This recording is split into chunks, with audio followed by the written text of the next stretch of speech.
Here's a plain script. You've probably seen the ads. Headphones on, drift off to sleep, wake up speaking fluent English. It sounds like the ultimate shortcut, learning without effort, without time, without even being conscious. But does it actually work, or is this one of those ideas that sounds too good to be true because it is? Let's separate the myth from the actual science. The myth: you can learn a language from scratch while you sleep. This is false, and every serious study on the topic agrees. You can't fully learn a language in your sleep. Your brain isn't sitting there absorbing brand new grammar rules and vocabulary you've never encountered while you're unconscious.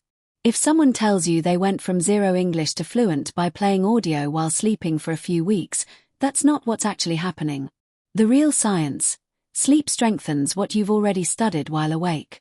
This is where things get genuinely interesting. During deep sleep, your brain consolidates and strengthens memories, so if you've been practicing vocabulary or grammar during the day, sleep helps store that information for easier recall later. Sleep isn't a learning replacement, it's a memory filing system, actively organizing and cementing what you fed it earlier that day. There's actual research behind this, not just wellness blog speculation. Studies have found that hearing the meanings of previously learned foreign language words during sleep can help boost explicit memory of those meanings when people wake up, and even listening to recordings of completely new word meanings during sleep can lead to some measurable learning demonstrated while awake. One particularly interesting detail: researchers found that words played in sync with the rhythm of slow brain waves during deep sleep were more likely to be retained, suggesting your brain has a specific sweet spot during sleep when it's more open to reinforcing language. Timing and sleep stage matter quite a bit here too. Researchers propose that sleepers may not retain as much of what they hear during REM sleep specifically, because vivid dreaming is more common during that stage and may compete with the brain's ability to record new audio.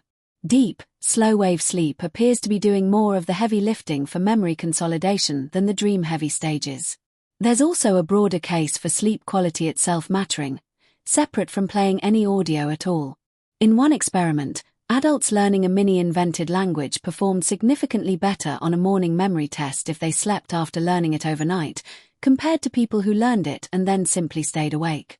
In other words, even without playing any English audio while you sleep, simply getting quality sleep after a study session measurably improves how much of that studying actually sticks. So, what does this mean practically? Here's how to actually use sleep as part of your English learning, without falling for the overhyped version. Study actively during the day first. Sleep reinforces existing material, it doesn't create new knowledge out of nothing. Spend real, focused time each day on vocabulary, grammar, or conversation practice.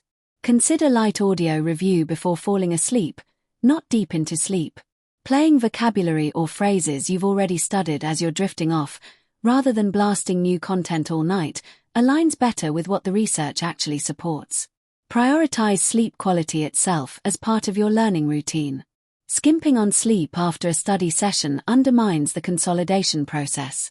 A full night's rest isn't separate from learning English. It's part of how the learning actually gets locked in. Don't expect sleep learning to replace active practice. If your only method for improving English is passive audio while unconscious, you're skipping the part of the process that actually builds new knowledge and speaking ability. Here's the honest bottom line. Sleep won't teach you English on its own, and any product promising fluency purely from audio while you sleep is overselling what the science actually supports. But sleep is a genuinely powerful, often overlooked part of the learning process, not as a replacement for studying and speaking, but as the quiet, unconscious process that locks in everything you worked on while you were awake.